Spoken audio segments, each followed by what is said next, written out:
Welcome back in to The Future is Female. I, of course, am your host, Gabrielle Ducharme, joined here, as always, by my legendary co-host, Nicole Pinter. Nicole, how you doing on this fine? Well, it's a Thursday morning right now. This show will be broadcasted on a Friday afternoon, but how you doing today? Yeah, pretty good, all things considered. How about you? I'm doing okay. I'm doing okay. It's at that point in the semester where it's like you can see the finish line coming. It's like you can see the finish line coming, but it's just not, we're not quite there yet. So I'm looking forward to the day where it's like I'm finally crossing the finish line of another semester. I can't believe that I'm finishing up semester number 5 now of college. That's crazy to me. I'm officially past the halfway point. I'm like, what? We're finishing up, what is this, season number 4 of our show pretty soon? Like, that's crazy. To think that 2 years ago this time we were just having conversations about our show in the freshman dorms, and now to think about what it's turned into, it's pretty darn cool if you ask me. And of course, we have we got a pretty jam-packed show today. I mean, as per usual, when do we not have a jam-packed show? We always find a way to discuss the very best things in sports and in the future of sport, considering we are the future is female. We're going to start off today, though, of course, with the NFL. Nicole, can you break it down for us? What happened this weekend in the league? Well, so two resolutions were passed. An extra playoff team would be added if meaningful playoff implication games were canceled or postponed. So this isn't official yet, and it would only be this year, but that is something that could happen. The bigger thing is that the NFL passed resolution that would reward teams 2 third-round comp picks if they develop, which means at least 2 years on a team, a minority coach or executive who is hired as another team's head coach or GM. This is something that's been talked about for a while with the Rooney Rule. People feel like it's not working. The Cowboys are like the latest example of them basically ignoring it. But Gabby, I want to get your thoughts on this first. I mean, of course, when you hear about leagues trying to do diversity like initiatives, I think is what you would call it. You would call it a diversity initiative essentially in sport. It's something that you're like, okay, it's 2020. This is long overdue. I think didn't the NFL literally just celebrated its 100th birthday not that long ago. Like, I think literally it was like this calendar year and 2019, all of that combined together was the 100th anniversary of the NFL. The fact that in 2020, we have to essentially incentivize teams to begin prioritizing diversity on their team and on their roster, and more so it's not the players necessarily, because like the players are all people of color mostly, and the players are also individuals from there's just not a lot of white guys playing NFL football. That's just the fact of the matter. I don't know the exact statistics, and I probably should, but I don't. But it's predominantly a black man and African American league. Like, that's just the fact of the matter. So it's not the side of the players that they're worried about. It's the front office people. It's the people who coach them. It's the people who make the bigger decisions upstairs, where there needs to be a decent amount of shift.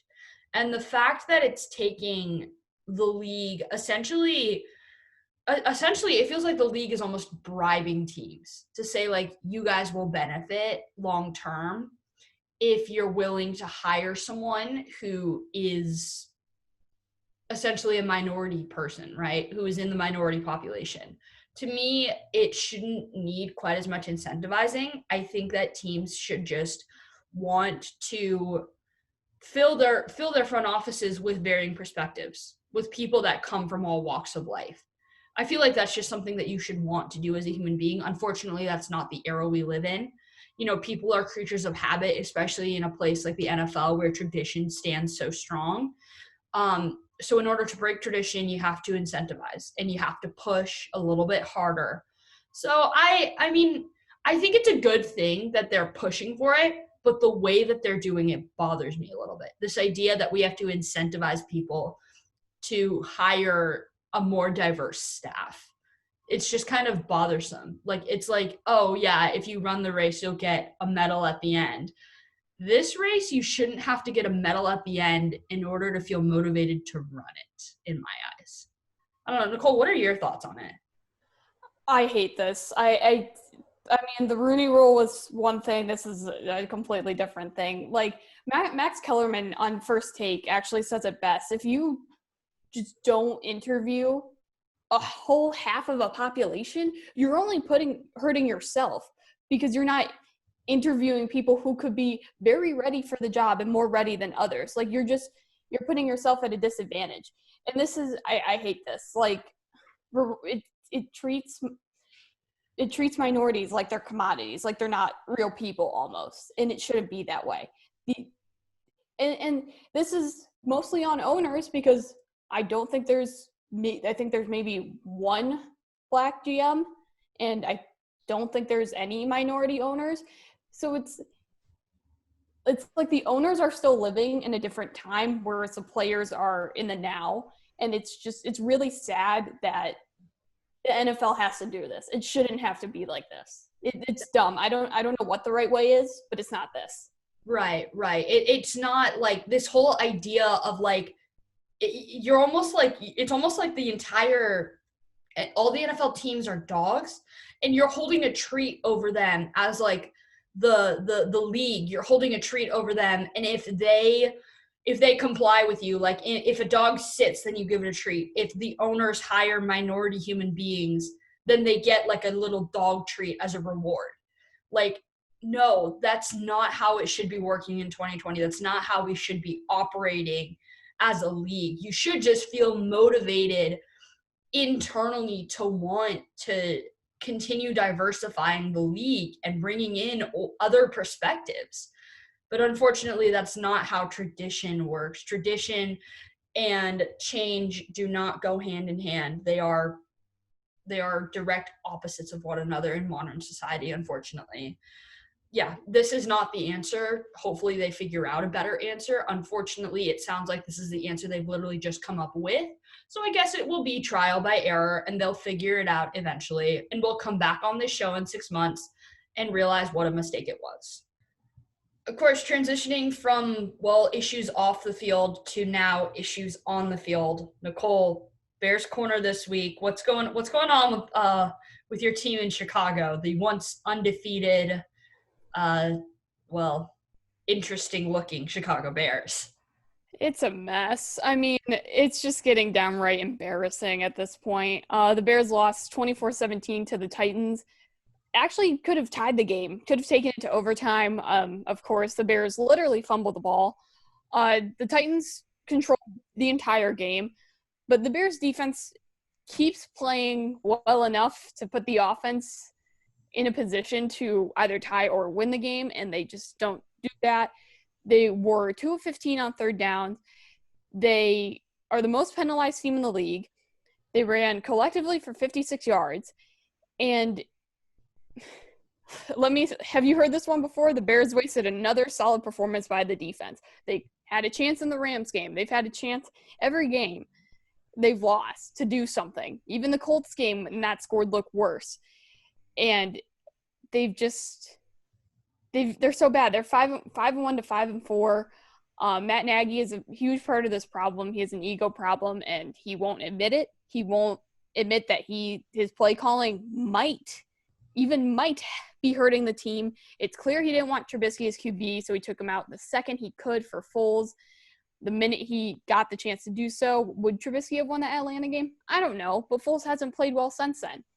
The offense doesn't move. They don't use their weapons. Now David Montgomery's in concussion protocol.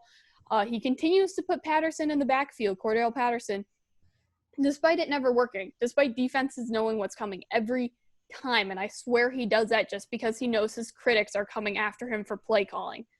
Ryan Pace is not without blame in this. The Bears haven't had a good offensive line since 2013, and that is in part because of him. They've had 11 picks in either the first or second round since 2015. Only 2 offensive linemen have been picked, and I am just in pain. This Bears team they're going to go 8-8. They're not going to be in a good place to pick any halfway decent player, any good, really good offensive lineman, and it's just eternal mediocrity from Chicago. Eternal mediocrity from Chicago. That is the most Nicole statement I've heard this entire season of The Future is Female. That feels like where we are at just like in 2020. Eternal mediocrity. That's the Chicago Bears are the perfect reflection of that. And of course, transitioning off from the NFL and into college football, another team that loves the idea of eternal mediocrity, Arizona State University. Our local station, ASU, broadcasts every single game for ASU football. And, well, all that ASU felt on Saturday was pain. Nicole, why did we feel pain on Saturday? Because ASU blew it, leading 27-14 with under 5 to go. ASU tried to run out the clock with 6 minutes left. They could not do that. And USC scored a touchdown, got an onside kick. Was the guy offsides? Maybe. Who cares? It doesn't matter now. Anyway, life is meaningless. And USC went down, and a 4th and 4 became a 4th and 9, and Slovis still threw it into the end zone, and ASU was not able to move it into field goal range. And it is just mediocrity. Like, I'm so excited for ASU to go to the Sun Bowl again, or maybe the Duke's Mayo's Bowl. That'll be fun. What about the Beef O'Brady Bowl? I know that used to be one. I don't think it's one anymore, but I could totally go into like the Beef O'Brady Bowl. I don't know if it's still the same name, but yes, Music City Bowl, something like that. Because this team can't have Pac-12 championship aspirations and do this. USC, I said last week, I had no idea what USC was going to be. Terrible recruiting. Clay Helton's still there. Offense hasn't really changed. And they blew it. They controlled the entire game. USC had like 4 turnovers, I think. They kept fumbling the ball, and ASU couldn't do anything with it. Now, it was tough that Frank Darby went out early in the game, but still, the ASU team is better than this. That was a must-win. Now, every game from here on out is a must-win. Otherwise, we're looking at the Sun Bowl again. I remember I saw a tweet when I was out on a shoot all day on Saturday, so I was watching the game mostly on my phone, keeping up with highlights, things like that, and I saw a tweet. I think it was actually from our sports director, Ethan Jordan. It literally said ASU had control of their entire season and just lost all control of it in the last 2:49 of this game. Like 2 minutes and 49 seconds has literally changed the entire trajectory of their season. That was how important this game was, and that was how much control ASU had over their destiny. Like, ASU literally had all control over it, and they just lost it. So, of course, what needs to change this weekend, Nicole? What needs to change? Well, if they're going to play closeout games, finish out games. We don't even know if they'll play against Cal this Saturday. That's to be determined, I would think, hopefully soon. Cal hasn't played a game yet, so they'll be hungry if they play. Right. And ASU needs to finish out games, have Frank Darby healthy, and just they just got to move the ball better down the field. I think I was watching this at the same time as the next game we're going to talk about, so it's kind of difficult for me to get a true picture of what ASU really did wrong, but ultimately just finish the game. Right. It's like, for me, the biggest thing is, like, I like looking at it kind of bigger picture. It's, okay, where did we go wrong in this game? And then not only where did we go wrong, but what did we do right? And why didn't we do more of it? We were up 14 with 4 minutes left on the road. Like, how do you blow that, right? Like, how do you, what happened? Where did you collapse? Because in general, this team just essentially needs to grab the bull by the horns these next 5 weeks or 4 weeks or however many games they have left in their young season. And they need to take the bull by the horns and just get control of it, essentially. So hopefully going forward, ASU does close out games correctly. We're praying that they do. We are both Sun Devils in and of ourselves, so we're praying that this team does close it out. But if they do not close it out, we will always keep it 100 here on the Future Email and point out why they didn't close it out. Moving on, of course, to another football game, Michigan versus Indiana. There's a bit of history behind this one. Nicole, what happened this weekend and why was it so significant? Because clearly it hasn't happened at all in either of our lifetimes. No, so Indiana beat Michigan for the first time since 1987. Let me just clue you in what was happening the last time this happened. 3 decades ago, Ronald Reagan was president. The NBA had announced expansion teams in Charlotte and Miami to happen in 88 and Minneapolis and Orlando in 89. The Broncos beat the Browns in the AFC Championship game in overtime, also known as the fumble, not to be confused with the drive. And the Minnesota Twins won the World Series, and I write that in because we talked about their 19 consecutive playoff losses recently. So bad. This Indiana is always a trip game for Michigan, constantly going into overtime or just weird, wacky games that Michigan never really has as much control on as they should.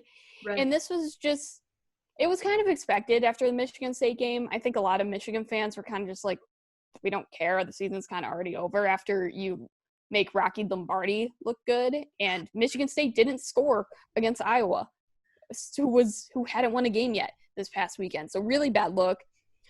Just some of the same problems as the Bears. Michigan just doesn't have a defense or an offense. I still like Joe Milton a lot, but he is like throwing bullets to guys 2 yards down the field. You can't do that. They're not going to catch it.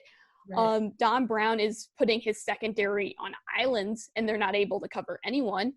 And so that leaves the pass offense wide open. And it's all around really upsetting. Like I said, it's kind of sad. I almost don't care. But it is what it is. At least I can enjoy whatever I can of Michigan, which isn't a lot. But hey, number 1 recruiting class in basketball. I'm ready for Michigan basketball. Juwan Howard is the real deal. I will talk Michigan basketball from here on out. There you go. Transitioning, of course, from Michigan football over to Michigan basketball. Basketball, of course, being my forte. We got 2 weeks until college hoops is back. We'll see how long that lasts in what is 2020. Nicole, can you explain to the radio listeners what you got going on your screen right there? Juwan Howard stonks going up. That is all. Juwan Howard stocks going up. Of course, if you want to see this entire scene, you got to go over to our YouTube channel after our show airs on Blaze Radio at 4 p.m. Fridays. Transitioning, of course, to one last college football bit. Probably the one that made yours truly the most frustrated this weekend. Clemson versus Notre Dame, a top 5 matchup, an otherwise huge matchup in college football in any other year but 2020. And what happened after the game was what frustrated me the most. What happened during the game, though, Nicole?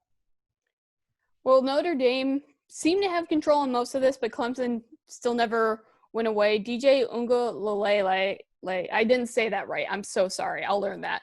But he's still a good quarterback. Clemson's still good. And this game went into overtime. Notre Dame stopped Clemson from even scoring after they had. And the game ended, and fans rushed the field. I'll get to that in a second, though. First, this loss doesn't affect Clemson in any way, shape, or form. I think when Trevor Lawrence comes back in the ACC Championship game, Notre Dame is screwed. But this is a really big win for Notre Dame, pushes them up to number 2 in the standings, and they need to take advantage of it. Do I think they're overrated? They have a trap game coming up with Boston College. So we'll see what happens there. But yeah, this loss doesn't affect Clemson, but huge win for Notre Dame. Yeah, a huge win for Notre Dame, massive loss for college football. Rushing the field after the game in the midst of a global pandemic when most of your fans aren't really wearing masks or remove their masks to rush the field altogether. Massive loss for college football because this is the kind of behavior that's going to stop your season and that's going to stop you from being able to have fans at games. this is the exact reason why you shouldn't really be having fans at games right now. I know the Pac-12, at least, they're not really allowing fans at games outside of like really close family members. And I know like even yesterday, the Los Angeles Lakers announced like, yeah, we're having no fans at games. Like NBA season's coming back. Yeah, we aren't having fans at games, at least for the first foreseeable future. But when you do something like this, I even wrote in our notes pre-show, congratulations, college football. You did it again. Like, congratulations. You were so immature to the point where you let an entire institution rush the field in the midst of a global pandemic where they're recommending that you don't get within 6 feet of one person, let alone thousands of people. Congratulations. You once again lost to the biggest opponent of them all, COVID-19. Nicole, I mean, you see my frustration. My frustration has been aired essentially from the moment that I saw what was going on. What are your thoughts on the fact that they rushed the field? Bad, really bad. And it wasn't like the only thing where people grouped together. And I know it was such a big thing why people grouped together after the obvious thing I'm talking about. It was a huge deal, but you can't, not now, not in a pandemic. No. And it's getting worse right now. I think here in Illinois, like COVID has had like the most cases since March. Hospitals are having problems again. Just be responsible, please. I mean, do what's best for you, but also like best for other people. Don't be selfish.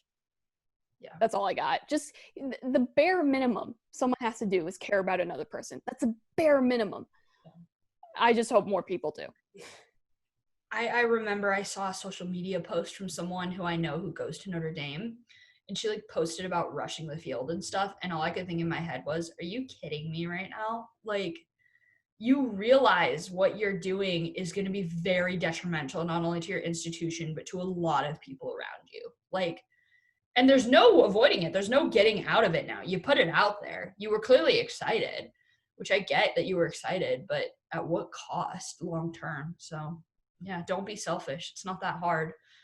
Transitioning, of course, from one collegiate league to a professional league that's actually coming back a lot sooner than I think people originally expected.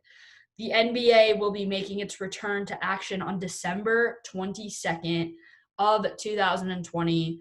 Somehow, some way, they're going to jam it in, and I think they're trying to essentially what the league is trying to do is finish up play before the Olympic Games start in late July. Their goal is, I think, to be wrapped up with their season by like mid-July or early July or late June, somewhere around those lines. So, of course, they're going to push it. They're going to try and start the season after a pretty abrupt offseason for some teams and a very, very extended offseason for others. Nicole, what were your thoughts when you saw that the NBA was coming back so soon? I mean, I think they have to get the season started, especially with the Olympics hopefully happening and just the long break teams from March had, like my Chicago Bulls, who have the 4th pick in the NBA draft. But I forget who tweeted it, but it was like, I almost don't have like the energy for an NBA season already. Maybe I will by March, but I'm like, I mean, I'll be excited to watch my Bulls, but I don't think I'll watch anything outside of the Bulls. That makes sense. And of course, the Chicago Bulls do have a top 5 pick in the NBA draft, and the NBA draft is in less than 1 week. It is on November 18th. The biggest names in the draft this year are people like LaMelo Ball. Finally, wow, I cannot believe he's finally draft eligible. Feels like he has been draft eligible for like 6 years just because he got so famous when he was like 14. And then, of course, Anthony Edwards from Georgia. Edwards is most famously known around ASU for coming and absolutely blowing it on December 18th of 2019 in front of Carmelo Anthony, his team losing badly. Sorry about that, Anthony Edwards. Like, sorry, bro. Anyways, it's going to be kind of exciting. I don't know. Nicole, do you have any quandaries whatsoever of like who the Bulls might pick? Honestly, no. And that's what's so exciting about this draft. I'm more excited for the draft right now than anything is, you know, unlike last year where it was like, oh, it's Zion Williamson and then whoever else after. This year, Will it be LaMelo Ball? Will it be Anthony Edwards? Could Obi Toppin be the top pick? Probably not. But still, that's the excitement of it, is that we don't know. And the Bulls' lips are sealed. They haven't said anything. They might be trading up. There's possibility of trade within the draft. So we'll see. I'm excited that we don't know. That's when things are better, is when we don't know. Yeah, that is what is the most fun about it. Like, especially after you took a draft like last year where it was like Zion Williamson, of course, was going to be number 1 overall. John Morant, of course, was going to be in the top 3. Like, there were all these guys that we just knew right away that they were going to be near the top. And I'm going to be curious to see how this draft class differs from others just because of how much they all lost last year, whether they were playing overseas like LaMelo Ball or they were playing in the college game like Obi Toppin, and players like that. I think it's going to be extremely exciting just because this draft class is so unknown. And oftentimes when the draft classes are unknown, that's when you see the most transition and the most growth with a class. So should be exciting. Maybe the class of 2020 will actually end up being one of the greatest of all time. We'll see. We'll play this back 10 years from now, and we will have decent thoughts about it at that point. Transitioning, of course, into what the NBA season will bring. It's really fascinating because the NBA offseason for the Los Angeles Lakers and Miami Heat, who were in the NBA Finals, is only 71 days. The NBA offseason for a team like the Golden State Warriors that did not go into the NBA bubble ends up being about 285 days. Wow, that's a long offseason. Essentially, you get like you will essentially have gotten about 8 months off by the time the season rolls around. So it's going to be really exciting to see how the lack of rest or too much rest affects these teams going forward. There's always a fine balance between rest and rust. I have a feeling the teams that were off for 285 days will be suffering from rust more so than not enough rest. Transitioning, of course, off the NBA into NASCAR. Actually, Nicole, can you break it down for us? What happened in, my backyard this past weekend? There's only one race. What about NASCAR? I hope some of you get that reference. Anyway, NASCAR finished you didn't. NASCAR finished their Cup Series championships or playoffs in Phoenix. Chase Elliott was the winner. He's the 3rd youngest to win the NASCAR title. And with this championship, Elliott and his father, Bill, who was the 1988 series champion, became only the 3rd father-son NASCAR Cup Series Championship combination in the sport's history, joining Lee and Richard Petty and Ned and Dale Jarrett. So really, really cool. He's the 3rd youngest at 24. And he had, the week before, he had a must-win race to even get to the playoffs because it's only 4 guys. And he beat Kozlowski, Joey Logano, and Denny Hamlin. And this was also impactful because it was Jimmy Johnson, 45. It was his last race as a full-time NASCAR Cup Series driver. So really emotional on so many levels. A father-son duo winning it, Jimmy Johnson's last race. I know we had some people in Cronkite covering it. Shout out also to Drivers Meeting, who is a NASCAR-specific show. I think one of the only ones on Blaze. I'm a very low-key NASCAR lover. So it was really cool. I love Chase Elliott. So it was really cool to watch him and his father celebrate their victory and NASCAR getting to the end of their season. Yeah, exactly. Somehow NASCAR got it done as well. Somehow sports continue moving forward in the year 2020, and seasons are still being completed and begun left and right, essentially. Nicole, to kind of wrap things up on our show, of course, we're going to my new favorite segment, Future Fantasies. If you don't mind, I would love to start off with my future fantasy. The International Swimming League is the future.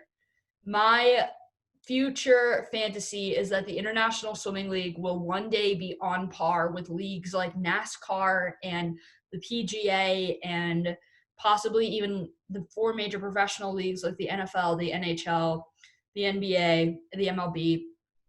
This league is, for those of you who don't know what it is, it's a professional swimming league that was established about a year ago now.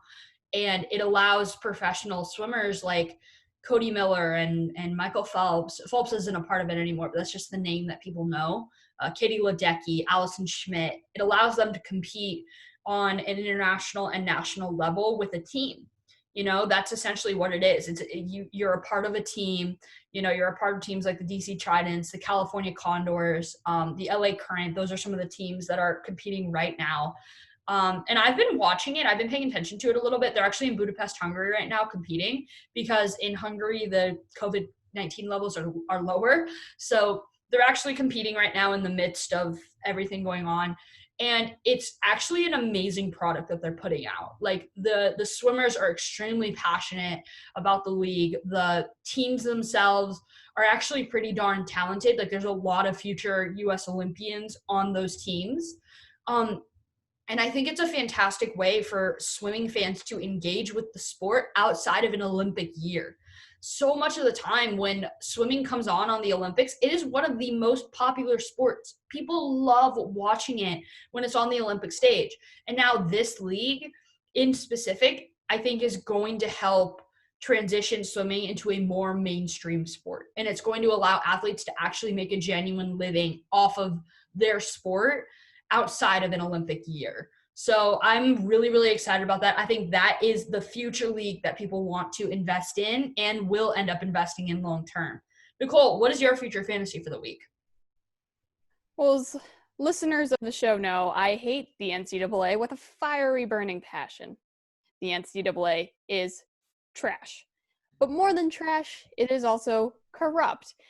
This past week, a story broke that UMass women's tennis and men's basketball self-reported to the NBA that there was a reimbursement for a phone jack in the player's off-campus apartment. A phone jack they didn't even know they had, because we have cell phones. UMass self-reported this, and they received the NCAA's harshest punishment yet. 2 years probation, already self-imposed a $5,000 fine, had the records and matches from the two seasons, 2015 to 2016, 2016 to 2017, expunged because two players received, and I quote, improper benefits of a $252 phone jack in the age of telephones. The pay for play didn't get this at LSU or Arizona. They didn't get this type of punishment. At Kansas, never got this type of punishment. Or, as we know, what's happening in the basketball world. UMass women's tennis and men's basketball, but I'm focusing on UMass women's tennis because it's what the hell? Why?